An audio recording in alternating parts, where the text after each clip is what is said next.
মানে এখন প্রশ্ন আসছে যে তারেক রহমান কে?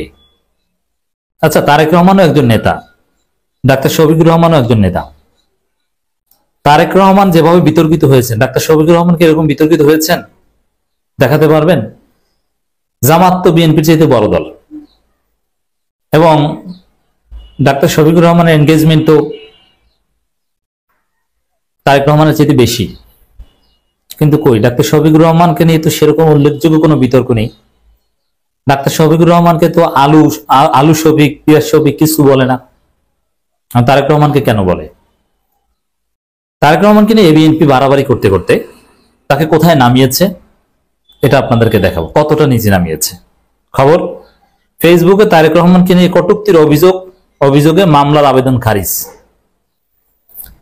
এর মানে তারেক রহমানকে নিয়ে কটূক্তি, বিএনপির আইনজীবীরা যেটাকে কটূক্তি বলে, ওই কটূক্তির অভিযোগ নিয়ে আদালতে গেলে মামলা নেয় না আদালত। বুঝতে পারছেন তারেক রহমান গুরুত্ব আছে? এই কাজটা আপনারা করেছেন কেন? মামলা না করলেই তো হতো। মামলা না করলে মামলা নেওয়া না নেওয়ার প্রশ্ন আছে। এটা তো এখন তারেক রহমান এবং বিএনপির প্রেস্টিজের বিষয় যে হুইজ তারেক রহমান। তারেক রহমান কে? তার বিরুদ্ধে কটূক্তি করলেও বা কি, না করলেও বা কি, এতে আবার মামলা হবে কেন? তো এই বিষয়টা, মানে বিষয়টা কি দাঁড়িয়েছে, তারেক রহমানকে কটূক্তি করলে আদালত মামলা নেয় না। এখন এটা একটা প্রেসিডেন্স, যারা আইনের ছাত্র আপনারা জানেন, নজির বলতে একটা কথা আছে, নজির। তো এটা একটা নজির। কি নজির হয়ে থাকলো যে তারেক রহমানকে কটূক্তি করলে ওটা মামলাযোগ্য বিষয় না। এই ঘটনা আপনারা কেন ঘটিয়েছেন, কেন মামলা করতে গিয়েছেন? ঠিক আছে, যখন গতকাল মামলার আবেদন করেছেন, যখন গতকাল একটা বিজনেস স্ট্যান্ডার্ড এসেছে, এরপরে সব পত্রিকা এসেছে, আমরা প্রতিবাদ করেছি। তারেক রহমান নিজ উদ্যোগে বলতেন যে কিসের মামলা টামলা, কোনো মামলা নাই, আমার বিরুদ্ধে আপনারা সমালোচনা করেন, কে মামলা করেছে, আবেদন প্রত্যাহার করেন। তখন কিন্তু তারেক রহমান ইমেজটা থাকতো, কিন্তু তাও করেননি।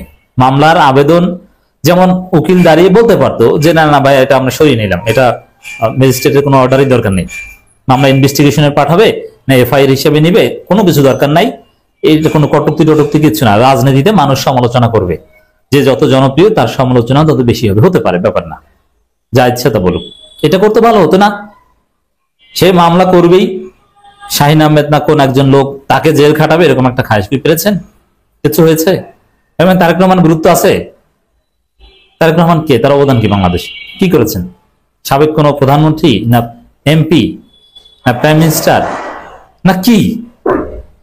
বাংলাদেশে তার স্পেশাল অবদানটা কি? কিছু করতে পেরেছে যে এই ভালো কাজ করেছে, এইটা করেছে, বা এই ক্ষেত্রে অমুক স্বৈরাচার পতনে অবদান রেখেছে? কিছুই তো দেখাতে পারবেন না, দেশেও আসতে পারছে না, তাহলে কি? এমনকি আগামী নির্বাচনে আপনার নির্বাচনী পোস্টারে কোনায় তারেক রহমানের ছবি টানাবেন, এটাও পারবেন না। বিএনপির ভারপ্রাপ্ত চেয়ারম্যান তারেক রহমানকে নিয়ে ফেসবুকে কটূক্তির অভিযোগে শাহিন মাহমুদ নামের এক ব্যক্তির বিরুদ্ধে করা মামলা আবেদন খারিজ করে দিয়েছে আদালত। কেমন লাগে এখন? তারেক রহমানের গুরুত্ব নাই, তাহলে এটিকে প্রমাণিত হলো। 20 নভেম্বর ঢাকার সাইবার ট্রাইব্যুনালের বিচারক সাইদুর রহমান গাজী এই আবেদনটি খারিজ করে দেন। যদিও এই ধরনের আবেদন গ্রহণ করা, ইনভেস্টিগেশন পাঠানো বা এফআইআর হিসেবে নেওয়া কিংবা খারিজ করা, এগুলোতে এখন পর্যন্ত সংস্কারের পর নতুন বাংলাদেশে আসেনি যে আদালত একদম স্বাধীন। এগুলোতে সরকারের দৃষ্টিভঙ্গি আলোকেই সিদ্ধান্ত হয়। সেক্ষেত্রে সরকারি দৃষ্টিভঙ্গি হয়তো যে না, মামলাটা আমরা নেওয়া যাবে না, নইলে সাইবার সিকিউরিটি অ্যাক্টের কি অপব্যবহার, এটা আমরা আগে দেখেছি। সরকার চাইলে, যেমন এখন যদি আওয়ামী লীগ ক্ষমতায় থাকতো আর সজীব ওয়াজেদ জয়ের বিরুদ্ধে যদি কেউ এরকম বলতো, তারপরে যদি কেউ মামলার আবেদন করতো, এটা কোর্টে যাওয়া, ওটা থানায় মামলা করলেই সাথে সাথে নিয়ে যেত। কোর্টে মামলা এবং থানায় মামলার মধ্যে পার্থক্য আছে, আপনারা জানেন যে থানায় মামলা করলে থানা ইনস্ট্যান্ট সেটা আমলে নিতে পারে এবং সাথে সাথে সরাসরি তারা গ্রেপ্তার করতে পারে আসামিকে। এবং ডিজিটাল সিকিউরিটি আইন যখন ছিল, সাইবার সিকিউরিটি আইনের আগে, তখন একজন পুলিশ নিজেও বাদী হয়ে মামলা করতে পারতো এবং এটা করতে পারতো, কিন্তু সেটা পরবর্তীতে কিন্তু আর টিকে নাই।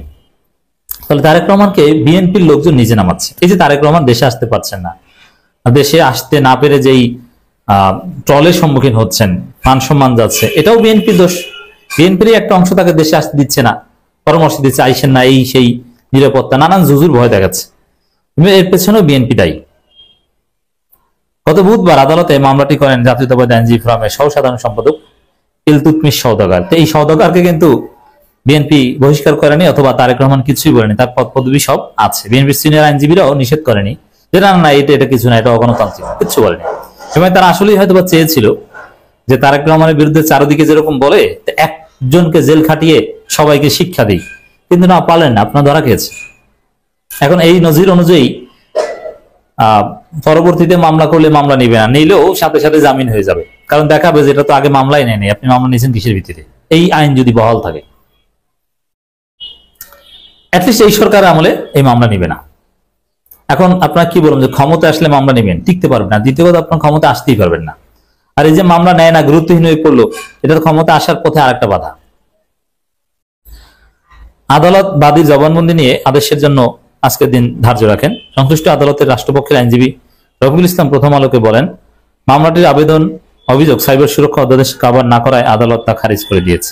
এখন ওইটা আমরা এগুলো বুঝি যে নিম্ন আদালতের মামলা গ্রহণ করা না করা, এগুলো কি অর্ডার দিবে, এগুলো কিভাবে কি হয়, এটা চাইলে গ্রহণ করা যেত, কিন্তু তারেক রহমানের গুরুত্ব নাই, এই জন্য গ্রহণ করবে না। মামলা আবেদনের অভিযোগে বলা হয়েছিল, চলতি বছরের 12 নভেম্বর বিএনপি ভারপ্রাপ্ত চেয়ারম্যান তারেক রহমান দলীয় সমাবেশে ভার্চুয়াল বক্তব্য বলেন, বর্তমান পরিস্থিতি গণভোটের চাইতে আলুর ন্যায্য মূল্য পাওয়া অনেক বেশি গুরুত্বপূর্ণ। বরং আমি তো মনে করি এই জন্য তারেক রহমানের বিরুদ্ধে মামলা হওয়া দরকার। গণভোটের চাইতে আলুর ন্যায্য মূল্যের গুরুত্ব বেশি, এই কথা বলেছে কেন, এই জন্য মামলা করা দরকার। এতে গণতান্ত্রিক চেতনার বিরুদ্ধে, এতে কমিউনিস্টরা কি বলতো, ভোটের আগে ভাত দাও, তো ভোটের আগে আলু পেঁয়াজ দাও, এই চেতনায় বিশ্বাসী।